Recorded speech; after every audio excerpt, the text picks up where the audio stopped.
Welcome to one more episode of Mindful Leaders. Today we have Parag Chaudhari of Novota. Welcome, Parag, to Mindful Leaders. Thank you. Thanks, Amay, for having me over here. Yes. So it's a pleasure to host you today. And for the viewers, would you like to tell us a bit about yourself, what you have been doing before coming on board Novota, and a little bit about Novota? Sure. So let me start from the basics. My education, I am an engineer in information technology. And later on, I worked for an IT company for 5 years. And then I decided that I want to pursue business. It wasn't that I want to come into the business, it was more towards I want to learn business. So being in IT, we are more attuned to just follow what has to be done without knowing the overall goal or how does it benefit the company or the client. So I wanted to know that side of the things, and that's why I thought of pursuing business as a study. And then I did my MBA from State University of New York in Buffalo. Right. I worked there in a healthcare company for about 3 years. During COVID, I decided to come back. And then after coming back again, I sought some corporate experience. I went into a supply chain company, FMCG company, worked there for another 3 years, tried my hands on in retail. So all my experience till now has been concentrated towards information technology related projects and more from an analytical point of view.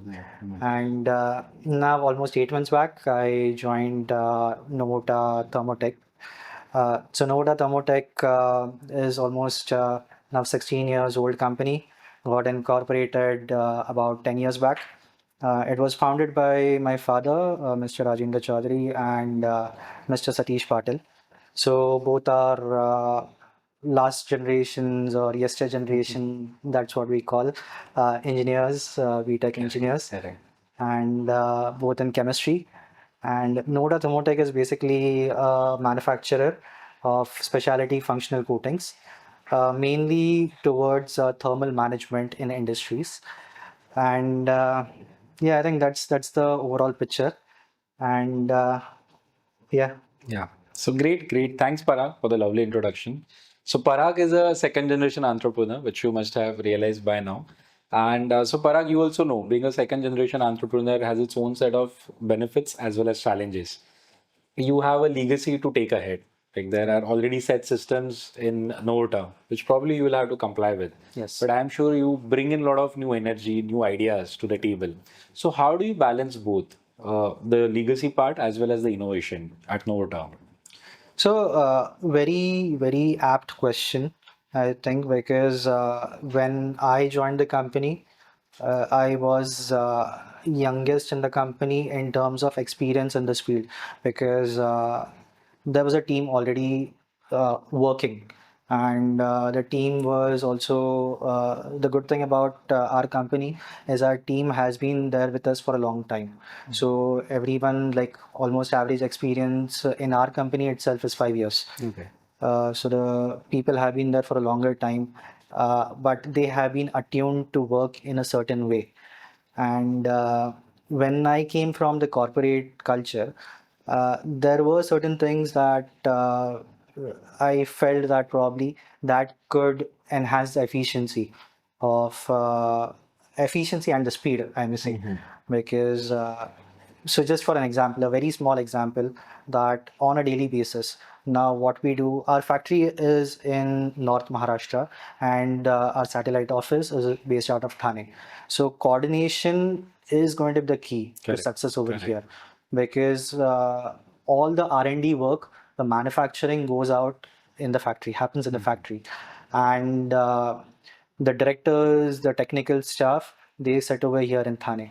So the coordination was always a challenge, and that's when we decided to keep like a daily stand-up call. So every day around 10:30 a.m. we all meet over a video call, and we decide what has to be done, what are the action items, as well as what are all on the priority.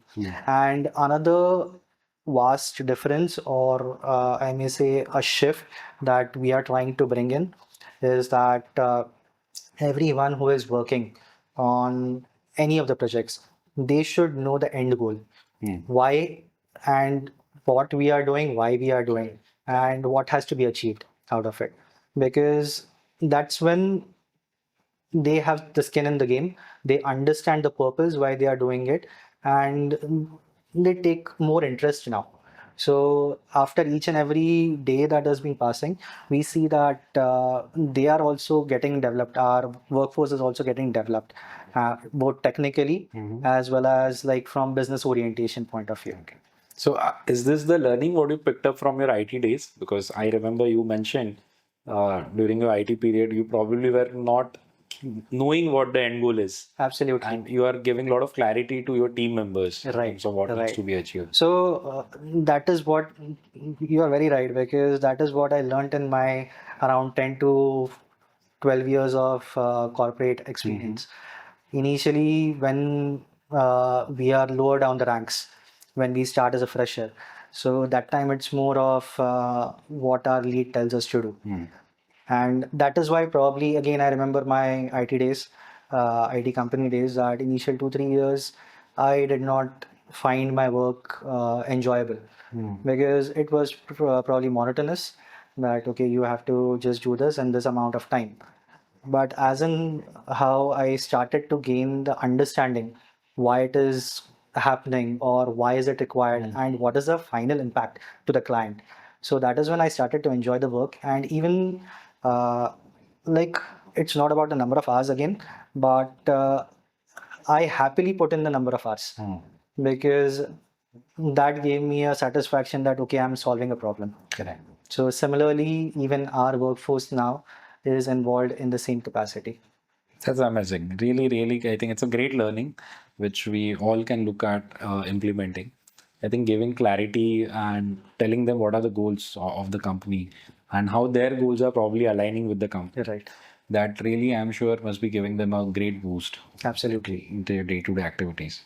Coming to the client part, like what are the kind of practices you have been using wherein which will make you say Nota is very customer centric company? Are there any innovations you have been doing, or are there any practices which really help you in making being more a customer centric organization?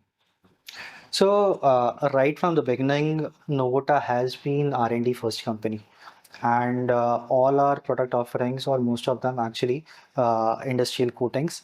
So they require certain sort of customization, because we are into surface coatings, and surfaces keep on changing. Yeah. So in certain industries, say mild steel is used. In certain areas of application, there is stainless steel. There could be aluminium. There could be copper. Any kind of application. Plus, there are other variables as well. The heat source could be changing. The fume gases that have been released, that could be changing. So to get an assurance, firstly for ourselves, that our coating will work in what is expected, as well as the durability point of view. So our our fundamentals have been clear, that we first engage with the client completely right from the beginning, and we request them to send a sample of the surface on which it has been coated, and we understand what are their objectives. We try to replicate those in our in-house lab. Okay. So we try to create the same environment which is going to be there over there. And in that environment, we do a thorough testing. And again, these are scientific tests. We can go and look at the ASTM standards. As per that, we do all the testings and rigorous testings, I may say, which may not even happen anytime. But all our products, before we actually implement it on the client side, so we test it thoroughly. And I think that has been also a differentiator, and that is why our durability of the products has been very high.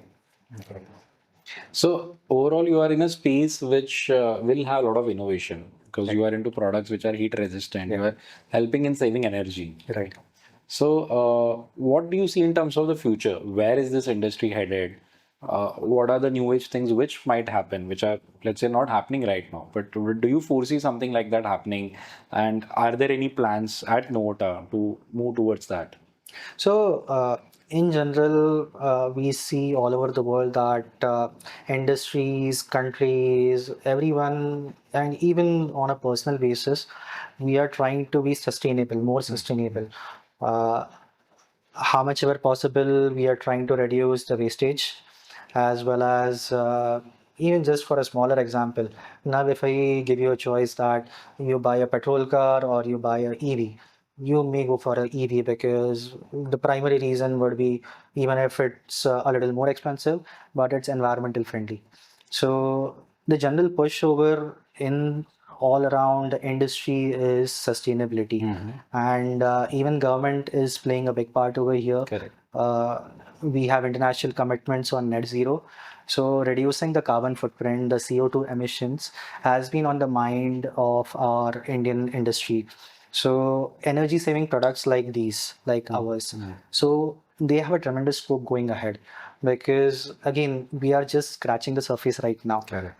We, as we move ahead, the sustainability part is going to increase, and energy saving, again, when we pitch to the clients, it's just not about increasing that profitability, but it is saving energy. And when we say saving energy, you're burning that less amount of fossil fuels.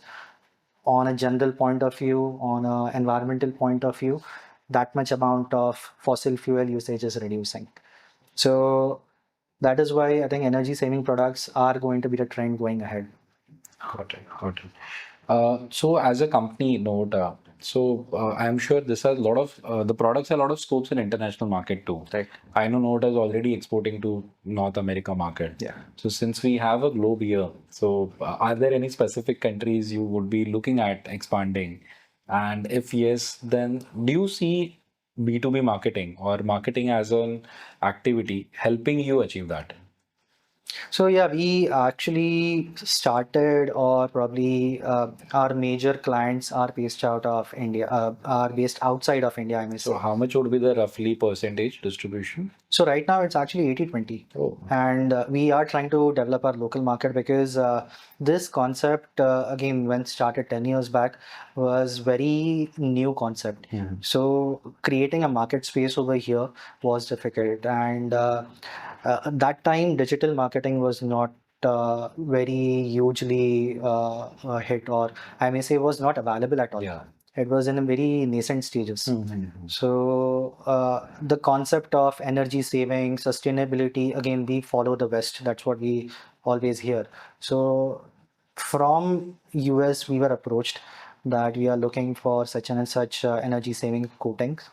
And that is when we actually ventured into industrial paints, because we started with something which is more retail friendly, mass market, local, low temperature, high reflectivity coating.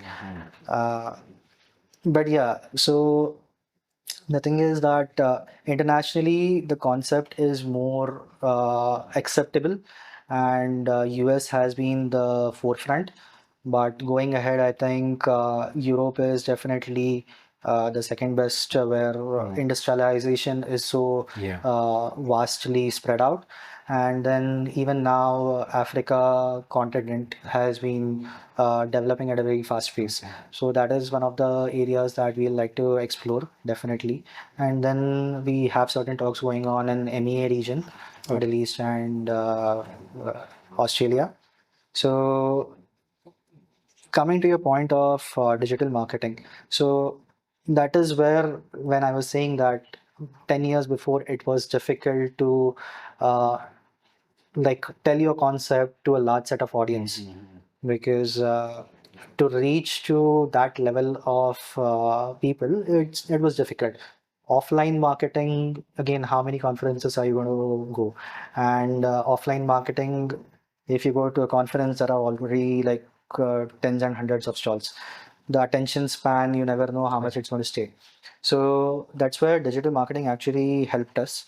So for the past 6 to 8 months, just in past 6 to 8 months, I may say that we have started getting good leads, and the domestic market is actually much mature than what we were hoping. And that is where we are seeing a lot of credible leads coming on. And in fact, we are getting leads also from certain areas that we may have never thought of. So something like Serbia, we are getting interest from Spain. So these are some markets probably we may never have had reached so soon, but making our mark or bringing our products into their screens or their knowledge, I think that is where digital marketing has helped us a lot.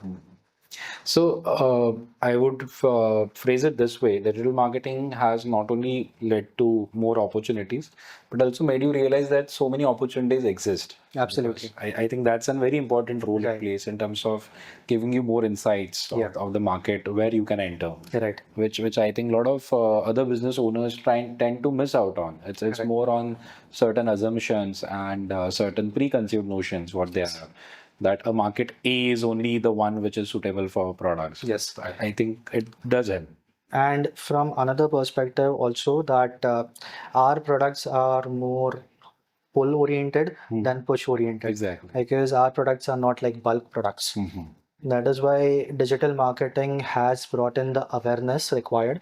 And many of the applications now, even probably we have not thought about, the companies or the application owners are coming on their cells and suggesting, okay, this is our issue. We want to save energy over here, or we want to save heat over here. Will your product work? So creating that interest, creating that curiosity, I think that is where digital marketing has helped us a lot. That's amazing to know. So Parag, can you tell us a bit like how seriously you take your customers' feedback? Like, do they come and give you certain inputs? And if yes, how seriously it has been taken at Novata? So absolutely, we do take our customer feedback and we encourage a lot. We try to form a bond with the customer so that our product, we better our products for that case. And see, that is where from the customers we understand where is the demand or what is the requirement of the market. And that brings us to product innovation as well. Because just for an example, now we have about three products, existing products, which are into thermal management. So one is heat conservation, another one is heat dissipation, and the third one is insulation.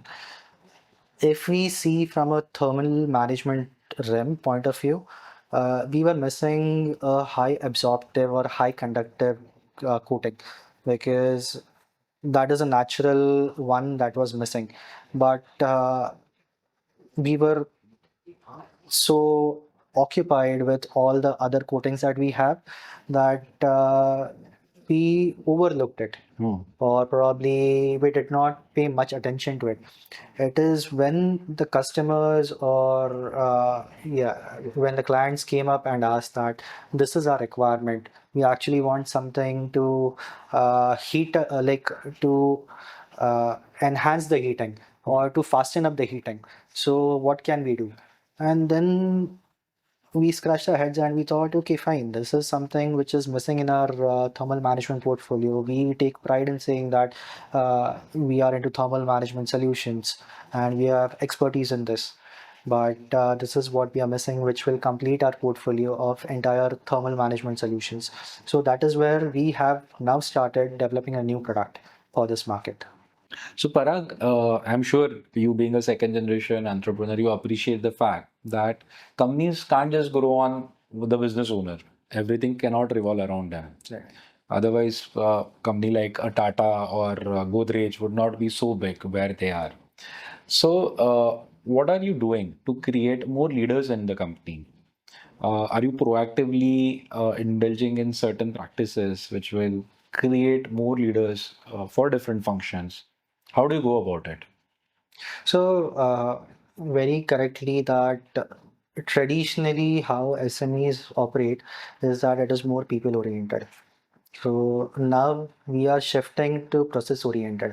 So having SOPs and other standard formats, even for that matter of communication, testing, then inventory management. So all the areas now have standard SOPs, standard operating procedures, and as per that, the team has to follow.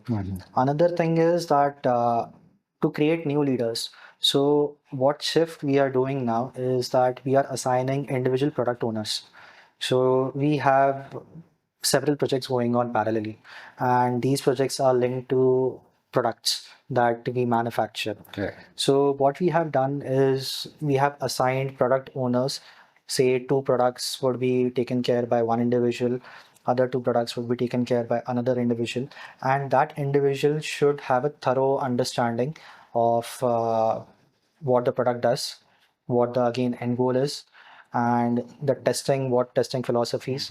So that helps in developing those product owners into going next stage when the time arrives. Okay. So that I think has also brought about, or I may say, we see a lot of personality change in that individual as well, because directly from following orders, you are someone that now the company is banking on. More empowered now. You are empowered now. You are seen as a leader of that particular product. So the ownership comes on that individual. The responsibility itself adds the maturity for that individual, as well as yeah. Great. So, any technology tools you have been using or you plan to intend to use, since you mentioned about SOPs. Yeah. So, are there certain technology implementation you plan to do in the company to better move forward in terms of processes?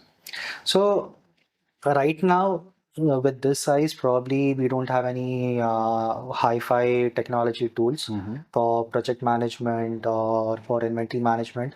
It is more of our age-old Excels, Okay. as well as maintaining meeting notes as we used to do. So it is more of that, but tracking wise, I think it really helps. Again, from a maturity of the company, coming to Excels is also the next stage that I see. Because before this, it was more of handwritten. Now we are moving to Excels. The next stage will probably be a project management software. Yes. In terms of inventory, we may go for SAP or such systems, ERP systems to manage our inventory better. Wonderful. So I think we are taking baby steps right now, Yeah. but we are progressing in right direction. Great, great. Good to know that, Parag. So, is there any message you would like to give to the other set of second generation leaders? What has been your greatest learning till now in your company? Because you have spent some time. Uh, and what kind of message you would like to give to our other set of second generation leaders who are currently looking at this video? So I think first of all, get into the business only if you're passionate about it. Okay. Just because your parents have built it up does not mean that you need to get it if you're not interested in it. So it's not my learning. I love what I'm doing, and it has been my plan to get into the business right from when I did my MBA. So, but I see a lot of other people around me who are second generation entrepreneurs, and it is more of forced for them. So get into it only if you love what you're doing. So I think that is the only message that I could give. Great. I think that's very critical. I think there is a awareness now that this need to be done, but I think many times it comes as a force from their fathers or uncles that बेटा इतनी बड़ी company है आप क्या कर रहे हो आप आ जाओ. I understand their point of view because they are the one who have actually strived and seen the highs and lows. And seeing your life work going in vain means there's no second generation or there's no one taking it forward. It is a pain for them. So I do understand their point of view, but again, if you get into something, then you're not making justice to them as well as yourselves. Perfect, perfect. Thanks a lot, Parag, for being there on today's episode of Mindful Leaders. And I think one of the most powerful learnings for me, which he gave as a closing message, was only come into the business if you have a passion for it. Don't come by force, because probably a professional would do a better job because he or she is coming with passion. And so don't come into your business by force. Keep your choices open, and definitely you would do well. So stay tuned for the next episode of Mindful Leaders and do subscribe for our channel. Thank you.